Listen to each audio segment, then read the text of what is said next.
Okay, thank you everyone for coming along tonight. A bit of quiet up the back if we could, we're going to get started everyone. Yep, okay. Alright, thank you all for coming tonight, it's wonderful to see you all. My name's Chris Williams, I'm the President of the Herp Society, and it's great to see so many familiar faces and a whole bunch of first timers here for this evening's talk. Thank you Christian for coming along and agreeing to give a talk at our July meeting. I'll be handing over to him in a moment. I've been in touch a bit with the Invasive Species Council of Australia. They formed quite recently and have got a pretty big following and making a very big push to try and combat what's going on with the brumbies down in national parks and working on keeping cats inside and all of that sort of stuff. So I'm hoping that we'll get them along for a talk a little later in the year. They're really keeping the focus on ferals. It's something that we've all been aware of for a long time, but as they pointed out in a recent email, every 24 hours there's 2.7 million native animals that get eaten by cats. Now that's just cats. So then you've got foxes, then you've got land clearing, then you've got mining and roadkill and everything else, and still the person who picks up a lizard off the side of the road is labelled a poacher, and they take up all the airtime. So I think if we can support these guys and try and keep the focus on what's important. We had Kane from the committee talk about long-necked turtles in Western Sydney, where he gets to go to dams that have been emptied of water prior to them being filled in for new property developments. In one dam, he got 300 long-necked turtles. And what happens is long-necked turtles, when they see the water go down, they think that drought's hitting, so they bury themselves in the mud. So when the developers and whoever else comes along sees an empty dam with nothing in it, they fill it in with road fill, and that's the end of it. Yeah. So I think if we can sort of highlight the hypocrisy of focusing on the few animals that are picked up off the side of the road, as opposed to the countless millions that are lost to everything else, that would be a really good thing. So hopefully we'll get these guys out later in the year. Next month we've got Dr. Adam Stowe. His PhD was on the Egernia Cunningham lizards and their social interactions, and so he'll be coming along next month to talk about that. At this stage, the September meeting is going to be, well, not at this stage, well, assuming he comes back from South Africa, Andrew Melrose will be giving the talk at the September meeting. He's off to South Africa shortly with Dingo Dan and a bunch of other people to go and catch black mambas. Andrew reckons he's figured out a way to kiss black mambas on the head the way people kiss cobras. So we look forward to seeing the photo in a couple of months. You're going to be there. End of year, where we traditionally hold our big meeting at the Right Eastwood Leagues Club. We're still sort of trying to figure out what to do with that one.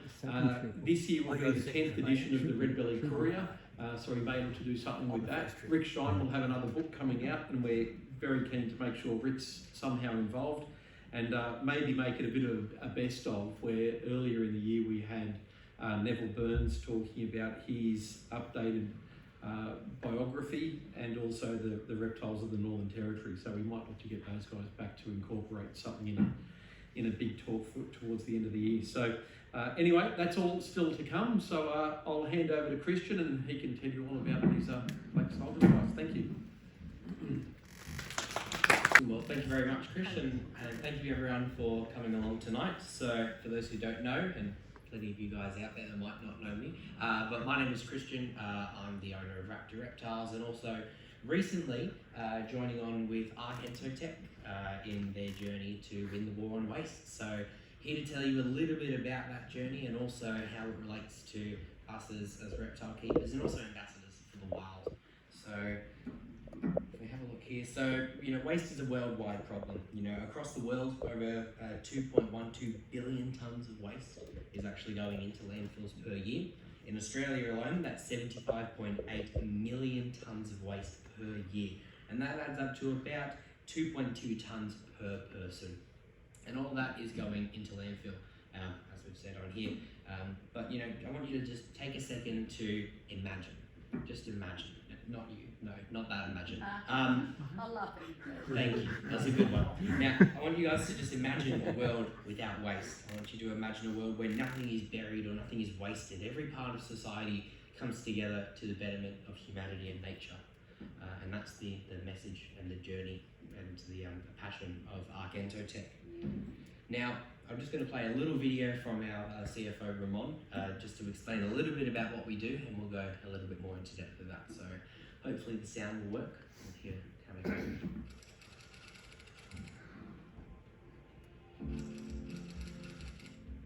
I'm Ramon Ataide. I'm the Managing Director of Argento Tech Limited. We're a biotech company working on innovative solutions to process different waste streams.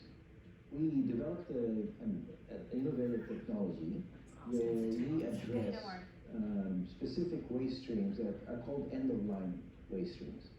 So basically it's organic food waste and inorganics that end up in landfill. So we don't interrupt the current trends or status quo of any companies that are already handling up to the point of landfill. We saw opportunities in landfill and the problems of landfill, and we address those problems with this technology. So we have a bio side of it where we use insects to solve the organic issue, and then we have a mechanical part of it where we address the inorganics, which is primarily plastic, and we convert that. So the way that environmental solutions are made are based on 3 R's, which is recycle, reduce, and reuse. That's not complete and that's not adequate, which is why we still have a problem despite all our efforts over the last decade. Our approach is 3 R's. Our 3 R's are recover, reform, and repurpose. That way we take everything. We have to find solutions for everything. We can't give up and say somebody else is going to handle it for us. It's time we do something different. So that's why we have solutions for inorganics, solutions for organics, completely different from what's being used around the world today, and it's going to make a big difference in every industry. Beautiful. So that gives you a little bit of background to what we do here at Argento Tech. And as a part of that, I'd like to just go over a little bit about what we call the ARC process. And the ARC process essentially allows us, through a combination of biological and mechanical processes, we're able to utilize up to 85% of landfill waste. So that means we're able to divert up to 85% of that, in just Australia alone, that's 75.8 million tonnes that goes through to landfill. Now, when waste comes through, we thought, what sort of waste are we going to be tackling? Are we going to be tackling commercial, industrial, residential? And we looked at how all waste is actually captured in the world, and the biggest problem is a red bin.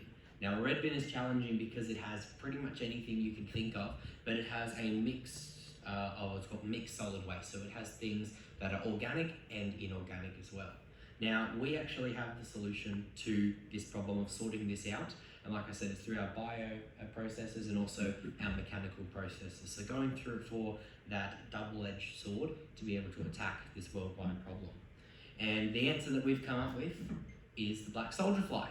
Now, show of hands, who knows what a black soldier fly is? Who's heard of one before? Thank you, Mr. Eddie. Now, black soldier flies are an absolutely incredible animal, and they're a part of this process. So we'll talk about it, and you did see it a little bit in that video there, but essentially we are using black soldier flies to actually sort out that mixed solid waste that's right at the top there. Using those black soldier flies to actually capture about 20% of the red bin, which is actually organic waste, using it to create a product, which is the flies themselves. Now, we're not going to go too much into the inorganic side of it, but essentially we've got the plastic solution in a way to actually organise and clean plastics to a way that it's able to be reused and repurposed within the construction industry. So like I said, the black soldier fly, I'll give you a little bit of info on them. So they start their stage as a larvae from when we actually need to use them, and from there they actually pupate into the fly themselves. Now, they do look quite wasp-like in their appearance, but these guys are a fly by true nature. In the environment where they usually come from, which is around Argentina or the north parts of South America, they are acting as a pollinator These guys don't eat when they're adults, although there is some scientific research that we're actually a part of at the moment, which may actually change that information there. But essentially, they're not an animal that's going to be feasting off of, food or anything like that. They keep pests away. They're actually able to, especially in their larval stage, outcompete blowflies and houseflies. So by having these guys around in our waste production facilities, we're actually decreasing the amount of pest flies that we have. They're a great, important part of the food chain here, and they've been able to actually fill a lot of niches in the ecology of Australia that our local and native animals just haven't been able to keep up with the use of pesticides and chemicals in the modern world. They produce eggs to continue this life cycle, and as a fly themselves, they only have about a 7-day lifespan. So all they do is breed, and during that time, and then fall to the ground. So sort of like me on a Sunday night. Now, these guys here, the black soldier fly, that's that life cycle that we've got there. What we're most interested in for that waste recovery is from the first instar all the way up to the 5th, and that's when they're in their white phase, we call it. In this stage, all they do is eat, eat, eat. They're designed to eat as much food as they can. Now, 1 gram of eggs, which we can produce up there, will eat in its lifetime, which can be anywhere from 4 days up to 3 months to get to that 5th instar, depending on the climate. They can eat up to 6 kilos of waste. So when you're producing around 150 grams of eggs a day, which we are at some of our test facilities, you're able to consume a 1/4 ton of waste every single day. And with some of the lots of work that's going all over the world, especially in Israel, there's a lot of great work going on there with black soldier flies.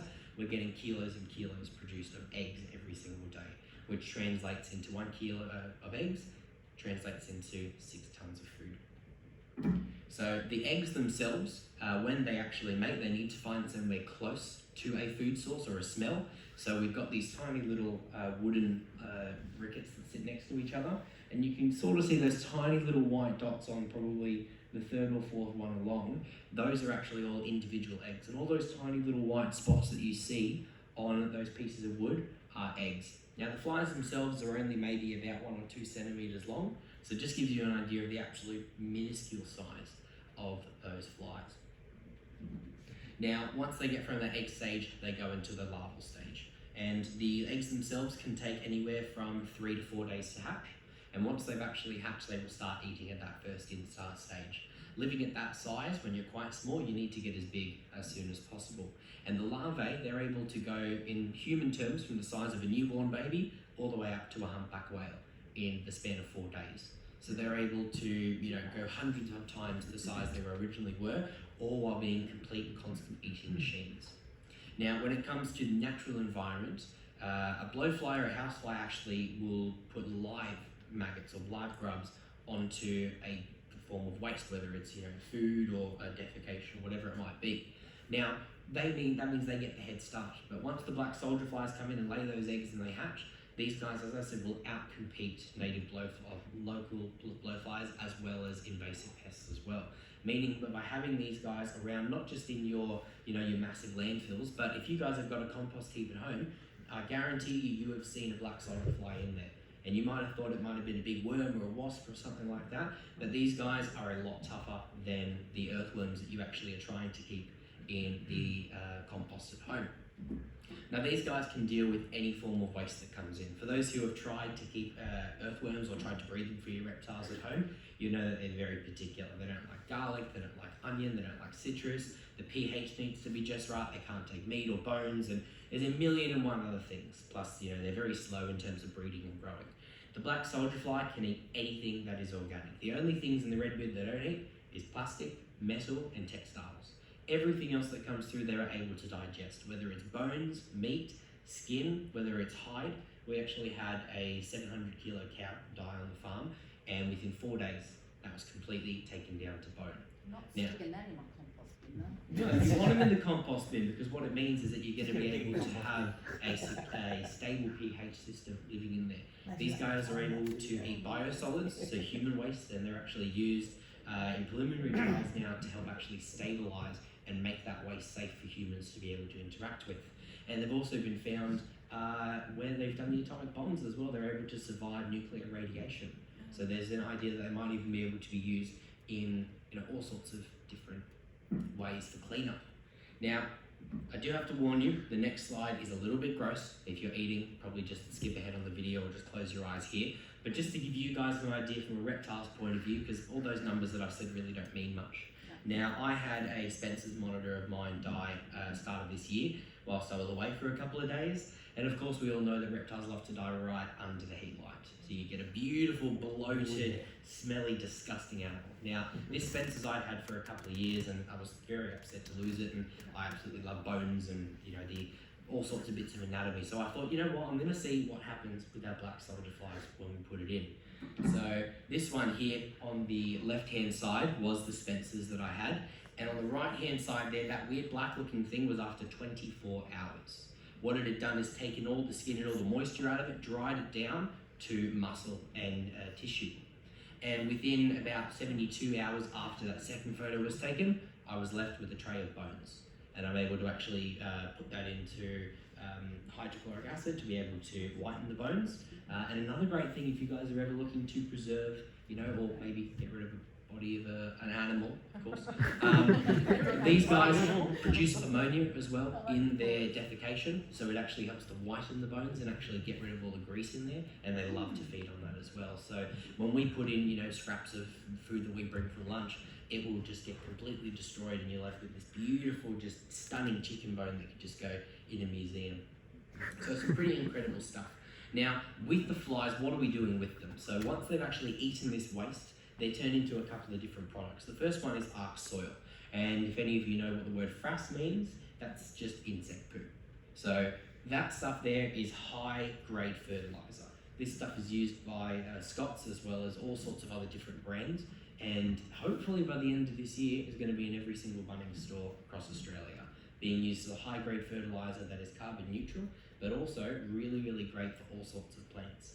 Now, we also have the shells of the black soldier flies incorporated into the Ark Soil, and what that does is it tricks your plants into thinking that they're under attack by insects.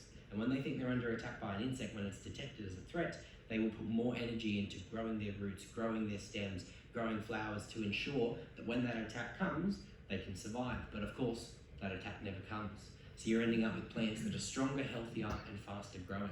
And in fact, on our site, we also have a native garden with the community, so we're able to grow bush tucker, things like Davidson's, plums, finger limes, all the way up to carrots and celery and stuff for our reptiles as well. So a great product that's produced with their waste. Now, the shells of the black soldier fly, so when they actually pupate from a larvae into a fly themselves, that is made of chitin. And that chitin at the moment is being used and tested as a organic biodegradable plastic. And there's all sorts of other bits and pieces being used in there for things like making pill casings, making retina replacements and lenses for the eyes. But also there's a specific acid that's found in their skin which has been linked to retention and memory. So there's trials at the moment to try and extract that to be used to cure dementia and Alzheimer's as well. So there's so many different secrets hiding. We don't have to go to the Amazon in the middle of the jungle to find these things. They're sitting right in our very own backyards.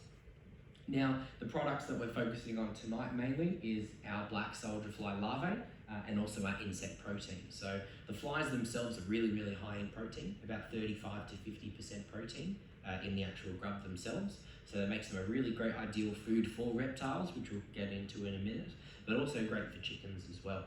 Now, for those who don't know of fish meal, it's used worldwide for all sorts of animal production, from pigs, cows, sheep, chickens, even growing fish themselves. Now, just to give you an idea of the impact of that, if you get 2 wild fish, turn them into fish meal and feed it to a single fish, you'll only get 1 fish come out. So it takes 2 wild fish to grow a single captive and sustainable fish that we have here. And that's just not sustainable. Our oceans can't survive with what we're doing to them at the moment. The amount of fish that we're taking out just for human consumption, let alone for the things that we eat, is not sustainable. And that's where our insect protein comes in. What we're able to do is cook our black soldier flies, turn them into our insect powder, and that protein is used as a supplement and a replacement for fish meal within the livestock industry. And this already is being trialled by groups like VetaFarm, as well as Wambaroo as well, to create all sorts of specialised diets for things like lobsters, echidnas, big cats, birds of prey, and also used by a lot of wildlife groups as well in terms of trying able to rehabilitate animals and trying to mimic more of a natural diet rather than crickets and mealworms and superworms that we have as reptile keepers available to us. So as you can see, there's quite a lot of potential with these incredible little insects. And as you say, the black soldier fly is the perfect one to win the war on waste, because to win a war, you need to recruit a soldier. Now, what we're here to talk about today, not the scams of trying to sell, these lizards online, but what happens with the food. Now, as reptile keepers, we want to make sure that our animals are getting the best food possible. We want to make sure that we're looking at the newest and best foods that come out.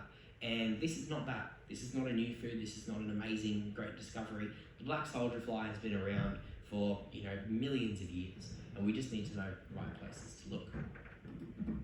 Now, black soldier flies are a great source of food. And one of the biggest problems that we see in speaking with vets and keepers among the industry is metabolic bone disease. It's a really, really challenging issue. So metabolic bone disease is a common and serious problem with pet reptiles all over the world. As you may or may not know, the disease causes bones to become soft and brittle, as well as this absorption of calcium is unable to happen without phosphorus in the equation. And it's quite a complex thing, but essentially what you need more calcium than phosphorus. And when we look at the amount of calcium and phosphorus ratios of our standard feeder insects, you'll see that reptiles need an ideal ratio of 2 calcium to every 1 phosphorus. So the ideal is 2 to 1. Now, if we have a look at a standard food item which you see all over the world on YouTube, especially with any YouTuber in the States, you'll see mealworms as one of the most spoken and best foods to feed. Now, if you have a look on that chart there, you will see it is only 1 part calcium to 17 parts phosphorus. And what it means is you're not actually only not getting any benefit of calcium, you're actually getting a 16-unit deficit. And that phosphorus will stay inside that lizard's blood for up to 48 hours. And with that phosphorus sitting in there, you're going to hinder, even if you're doing things like calcium powder and all those bits and pieces that we try to balance that diet, you're not going to have that balance within your reptile's food. And again, we can see a little bit better down the line is our superworms and our silkworms. Now, many of us, when silkworms come into season, think that it's a healthier option than something like a superworm or a mealworm. But as we can see, just as bad with that 1 to 13 ratio. When we move down into the yellow zone, we've got our standard feeders, the cricket. The humble cricket, as we know, is up to 75% water. And again, we're only getting that 1 calcium per 7 phosphorus ratio. And that's why we recommend to always dust your crickets whenever you are feeding them off. When we move on to our wood roaches, or our woodies as we call them, you'll see that that ratio starts to get a lot better when we have those harder exoskeletons and that higher level of calcium. And again, all of these numbers can be bumped up slightly with gut loading and things like that. But to do that properly takes a lot of work from us as keepers. And if you've got a large collection, or you're juggling the kids and family at home, the last thing you're going to be thinking about at the end of the day is what the crickets eat or what your animal eats. Now, if we look at the wood roaches on there, again, we've got a 1 to 3.5 ratio. Remember, we're wanting that 2 to 1 ratio, so we're still at that deficit. But then if we look at the magical humble black soldier fly, we will see that we have a perfect 2 to 1 ratio. And what that means is that you don't need to be dusting calcium on your black soldier flies. These animals here work as an amazing food for your pet reptiles. And not just reptiles. These are a really, really palatable item with all different stages of life for the animals. Things like newborns and picky eaters will love the baby soldier flies that come out in the grub form.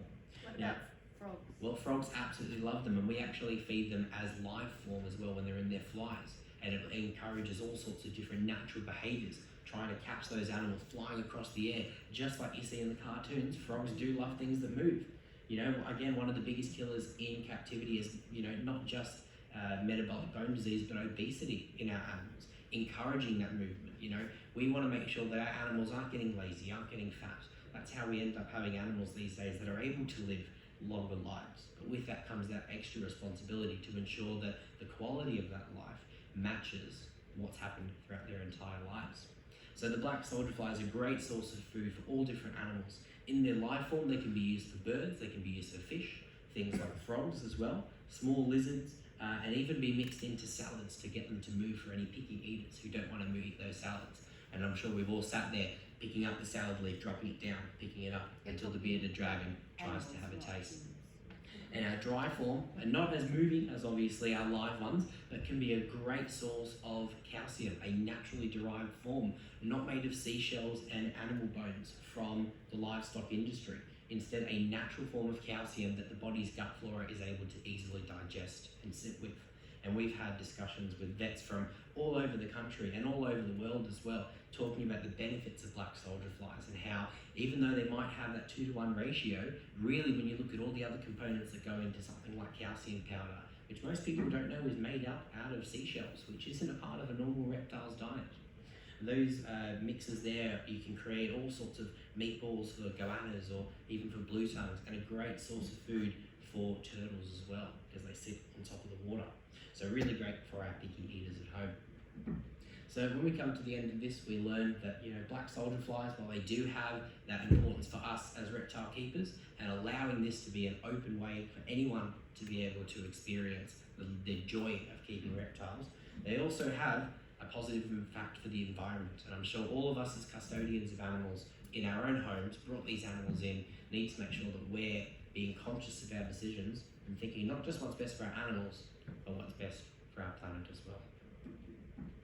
Now, if you guys are looking to get some black soldier flies at home, you can jump on our website, so arkentotech.com.au, or you can reach out to any of our suppliers like Biosupplies or Camos Reptiles. But there's plenty of places all over the country that you're able to source black soldier flies, even if they're not from us. We want to not just encourage our own sales, but we want to make sure that everyone understands the importance of having our black soldier flies as a daily part of a reptile's diet, encouraging those natural feeding behaviours to occur, but also making sure the welfare of our animals and our planet is our number one priority.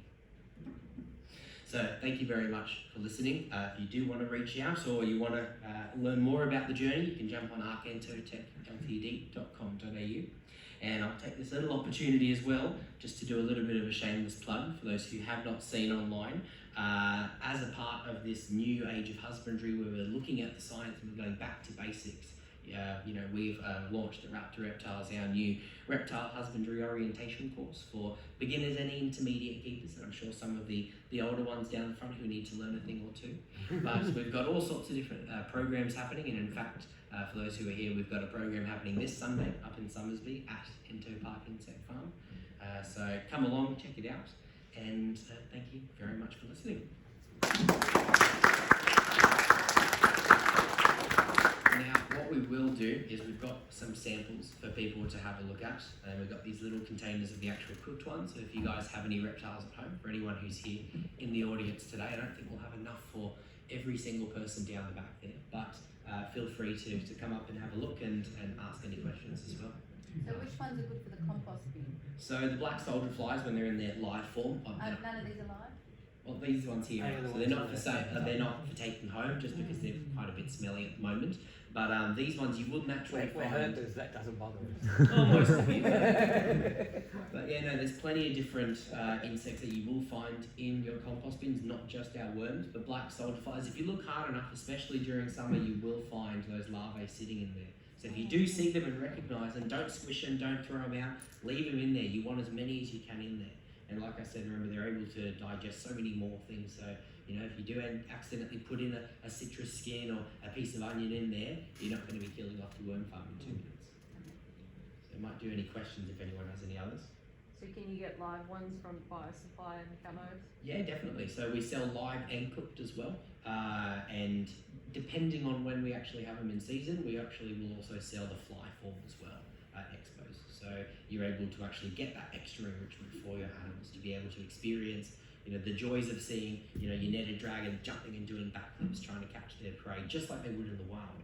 You know, if we think about, you know, our small reptiles as babies, if we look on the side of the road and we see roadkill, you'll see flies, and that's where you see the little baby animals catching those flies, catching those larvae.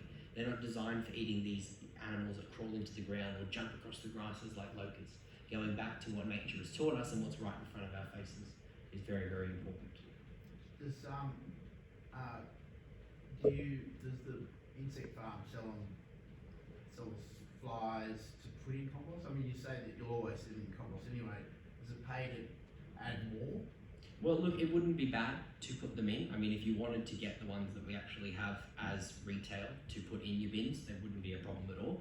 But it might be definitely something we look into in the future. But at the Does moment, the business encourage people to, I suppose if you're doing themselves out of business, but encouraging ways to propagate your own soldier flies, I guess, or do they you have instructions for how to propagate your own soldier fly? yeah, well, at the moment we're actually in the process of creating our own packs that we can actually give out to schools and classrooms and childcare centres as a part of their life cycles for year 2 and 3 students to learn about not just your basic butterfly and caterpillar, but learning about something that's meaningful and important. So once we've got those packs available, we can definitely have those available for the general public as well. But like I said, we're not trying to focus on, cornering the market and this sort of thing. This is something we want everyone to be aware of. The more people that know about the black soldier fly, that are trying to grow them at home. But our main goal at the moment is to actually get these black soldier flies into our landfills. So when you know that your waste is going into the red bin, you know that these little guys are going to end up having that chance to go through it at the end. So are they being added to landfill then to increase, Yeah. every landfill or some landfill? So or what's the happening at the moment is we're in the process of setting up our first 3 plants at 3 different landfills across the Greater Sydney region, including at Forbes, at their waste management system. And the idea is that as the trucks come off the trucks come into the landfill, they can go through our mechanical and our biological processes, which is our black soldier flies, to recover as much of that waste as we can. And that way, whatever's left over, with that 85% is actually taken out. That extra 15% that's left over, once it's been sorted and cleaned, is able to be utilised through standard commercial streams that are already in existence. So you take it out and where do you put it? Well, The organic waste? Yeah, so the Separate organic waste- inorganic waste. we have some very interesting technology, but essentially how it works is that the truck comes in, goes through a series of conveyor belts with magnets and things like that to remove metals. We want to remove as much inorganic as we can. But then what happens is that the majority of that stuff, so we're looking at about 90% of what comes off the truck, will go into our digestion systems. And through there, everything that goes through is actually cleaned by the black soldier flies. Is that So- inside or outside or? It's done within our machines, so it's inside. So if we have a look, for example, at this piece of plastic that's here. Now in this form right now being clean, this is able to be recycled if it gets to the right place. However, once you put this into your red bin, or it's got food residue or anything like that, this is unable to be recycled, even if it says recyclable. And that's because not only does it have all those extra residues and things like that, but the water and the time and the money it would take to actually clean this is not economically viable. So what we suggest is that when the black soldier flies go through that digestive system, where everything's shredded up and actually put through that process, the black soldier fly, because they don't eat plastics, so they don't need anything that's inorganic, we're not creating microplastics, they will actually clean off these surfaces, and at the end, we use our sifters to sift out the grubs and the frass itself, and all we're left with is this mixed inorganic waste, these cleaned plastics and these cleaned whatever it might be, whether it's fabrics or wood or metal, and from there, that can actually be sorted out and recycled through some existing channels, but also through some of our mechanical processes as well. So to answer the question, yes, at the moment we are in the process of setting up our first 3 plants. Next year we're hoping to set up our 5 additional more, some down in Adelaide. But essentially what we want is that this is able to be put in every single landfill across the country, across the planet. And that means that we're able to literally start sinking down those landfills. As those trucks come in and are being digested by the soldier flies, great, we're dealing with that problem, let's have a look at these. In 50 years' time, if we keep going the way that we are, the best coal mines in the world, the best carbon mines in the world will be our landfills. This is crude oil. All it is refined oil. This is carbon. And carbon is what we need to survive. We need it for our plants. We need it to create steel. We need it to create every piece of technology around us. So by stopping all the coal mines in the world today, we wouldn't have carbon left for us through traditional sources. So being able to utilize the carbon that's hidden within this, because through our processes, this is 98% pure carbon, 2% unpure. The purest coal, the purest coke in the world is 45% carbon. So you have a look at this piece of plastic here. If I got this weight of plastic and this weight of coal right next to each other, this is double as effective. So we're able to use this to create solutions to problems that already exist. And once we start mining these landfills, once we start using the soldier flies to create something that's economically viable, this will become the future. So these three plants that you're talking about, they're like a prototype. Are they happening anywhere else in the world or in Australia, or is this? So it's an Australian-owned company at the moment, but we do have branches in India, over in all sorts of parts of Europe and the States as well, and it is being rolled out throughout the world. But what we want is to be able to promote jobs, promote community, and also we're pioneering this. Nobody else in the world has done this on the scale that we have. Yeah. People have tried to breed black soldier flies for about 50 to 70 years. It's only been able to kick up on this industrial scale in the last 15 to 20 years. Yeah, a couple of questions. I've got black soldier flies throughout my compost, Beautiful. and you know, the dog poo just disappeared on top of compost. Oh, you put dog poo in. Yeah. Yeah, It just goes. definitely. Cat Two poo. issues I've got though is one is the adult black soldier flies, which are fairly innocuous, but they keep ending up in the kitchen. So Yeah, I wouldn't want that. Attracted to food, I guess. So I mean, what does one do in terms of containing the flying adults? Yeah. You know, if you're next to a facility that's breeding oxygen, then it can be there.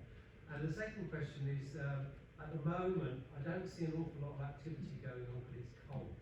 So what is the operating temperature of black soldier flies? Because I think, obviously, through a polar period, their activity was strong.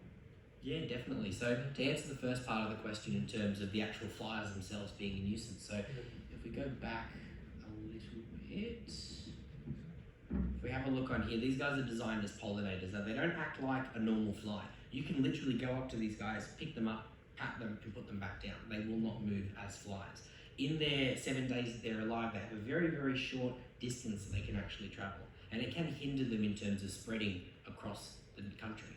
Now, if you remember, we're hoping to set these plants up in existing landfill sites, which are filled with millions and billions of flies. And these guys are able to outcompete the standard blowfly or housefly.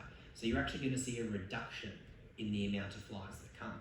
Not only that, but being such a slow-moving fly, we find that at the plants we already have established with our research and development, we have microbats roosting inside of there. We have swallows, we've got skinks, we've got even small pygmy possums in our plant down near Forbes, which is creating this environment that has been wiped out with chemicals that have been put through. So yes, there will obviously be some moving around, but you think about it this way, every piece of roadkill is going to disappear when you have these black soldier flies around. Every piece of dog poo or every bit of spilled whatever on the sidewalks is going to be able to disappear with these black soldier flies around us. And we already live with mosquitoes and house flies and blowflies, animals that are negative towards us, that do spread disease. In fact, black soldier flies are one of only 4 insects in the world that are internationally recognized as a safe and healthy food source. So these guys don't actually carry diseases. They don't want to go near your face because they don't see us as food. When they're adults, they don't eat, they don't drink, all they do is mate. They will lay their food near, their eggs nearby smells. So the kitchen where you've got your kitchen bin that's there, like you said, you will probably get some of them if you have them hanging around. But at the end of the day, would you rather have a black soldier fly hanging around or 50 blowflies and mosquitoes? So that's the answer to the first part of the question. What was the second part again? You just let their temperature dependent. Yeah, so these guys are very, very robust. They're able to survive as low as 5 degrees and as high as 65 degrees Celsius. So quite a large range. Now, we keep them sitting at about the 37, 38 degree mark, and that's just when they're the fastest in eating. But like I said, they can actually stay in that larvae stage for up to 3 months if kept at a cool temperature. So if you stick them in the fridge at home, you'll actually be able to keep they're them as working well. on landfill. Does it slow down the process during the winter months? It's warmer inside. So it's not actually placed in the landfill itself.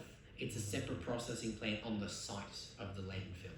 So what will happen is that as the trucks come in, they go onto the conveyor belts as they usually do, and instead of being loaded up into a bigger truck where it's then dumped out in the middle of the field, it'll then be placed inside of our machines that can actually shred that down, sort it out, and then digest the mixed solid waste into the products of the soldier fly, the frass, and our cleaned mixed inorganic waste.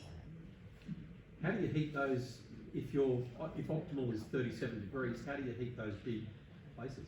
At the moment, we're running in an old kiwi farm, so we've just turned the massive cool rooms into heat rooms. But really, they're not too fussy in how you heat the room. You can do convection, you can do oil heaters, even the natural sunlight themselves. So as fly form, I didn't mention this in the talk, but they actually can only breed in natural sunlight. It is possible to breed them in artificial lights, but the production and the quality of the eggs goes drastically down. So they do work better in warmer climates, but they're not really fussed in terms of how you do it, whether it's a heater unit, whether it's an oil heater, whether it's sun or whatever it might be. In fact, when we had trials over in the Philippines where we didn't have electricity in lots of places, we would use warmed water with oil and smoke underneath to actually boil that water, which brought the humidity and the temperature up in the room itself. So they're pretty relaxed in terms of most other bugs, which if anyone's tried to breed crickets before, you'll know that they are one of the pickiest things on the planet. You look at superworms or mealworms, the amount of labour it takes to actually feed them off. And in fact, there's actually trials being done with superworms to deal with some specific wastes, because they are great at eating, but they're a lot slower and they're a lot more specific. They don't like it wet, they like it dry. They don't like it too hot, they need it to be more similar. And of course, as we all know, if anyone's ever done it before, each individual beetle needs to be placed in its own cup as it's pupating. Cool. And they're okay with cat food too? They will eat anything It's that's not meat. organic. They will eat human flesh if you give them the chance. So, great way to get rid of a body if you need to. Dead humans, not living. No, they'll only eat flesh that's actually, starting to decompose. And these guys are the natural cleaners of the environment. They're able to go through whatever's sitting around and act as that cleanup crew. And they're so much more efficient than all the other insects, because if you have a look at the size of a grub or a maggot of a blowfly or a housefly, they can get pretty decent, producing their own slime, lots of bacteria in there. Whereas the black soldier flies, for those who want to come up and have a touch, they don't have any slime to themselves, and they're a lot more sanitary. When they actually are ready to pupate, they will actually leave the source of the food, and it makes it a lot easier for us to actually sort them as well, because they will literally crawl away from the food source into dedicated bins and buckets that we put them in, which can then be allowed to pupate. They're done studies on how well they find, say, cow pats or horse pats or whatever, or dog turds, how well they find them, hunt them down and then eat them up. Yeah, I'm not too sure of any specific studies, but if we have a look back at the start here, you'll see that there's a large part of the face that is dedicated just to smelling. And because they only have two purposes when they're a fly form, is to mate and to lay eggs. So being able to detect somewhere to lay near for their food source, so I assume that they're pretty decent with it. But there's lots of answers with the black soldier fly that we just don't have. And we're lucky enough to actually be partnering with Macquarie University, UNSW, and also Newcastle University, where we have students and researchers on site every single day, learning about these flies and actually creating some groundbreaking advancements in science. So one of the ones that we're working on at the moment is the theory that the black soldier fly doesn't actually eat when it's an adult. But we've actually found that we can actually increase that lifespan from 7 days all the way up to 30 days, depending on the foods that we give them. And in that time, from increasing that lifespan, we're able to increase the amount of eggs we get per fly. We've also got scientists coming over from Sweden who have technology to actually help us count flies, to better manage the amount of flies we need for certain amounts of waste. We had a project at the start of the year which had looking at the different nutritional value of the flies depending on what food sources they eat. And it means that if we're able to determine what actually transfers from the food into the fly, we can create designer insects. If we've got a reptile that is in the stages of ovulation, you want to increase that calcium, we can feed them a higher calcium diet. If you want to have animals that are raising a cow that's raising its babies, you want to have a higher amount of protein in it for her to make milk. The soldier flies we have here today have actually been raised on and eating a large diet of human protein powder. So you're transferring those nutrients from the insect itself, from the food itself I should say, into the insect. So, And if the adults don't eat and they're a pollinator, what the hell are they doing with flowers? well, they're looking for the ultraviolet lights that come from the flowers themselves, and that'll actually, it's essentially a trick. So it tricks them towards going to the flowers themselves. So their main purpose from their mind isn't to actually pollinate. It's sort of a secondary effect So what are they attracted to ultraviolet light for? for breeding. Oh, Yeah. So that ultraviolet light attracts them to a spot that's warm, which usually has, you know, something that's decaying a lot faster with a higher smell, which is the theory at the moment. But the flowers are able to trick them into thinking that it's, you know, the sun. The fly goes there looking for food, realizes it's not, moves away and goes to the next flower and the next one and the next one. So being able to transfer that pollen across the local ecosystem. But yeah, it's a little ingenious, you know, side effect of the flowers being able to attract pollinators who specifically want those flowers and getting those indirect pollinators like our soldier flies. Fascinating. Cool. Thank you very much, Christian. That was awesome.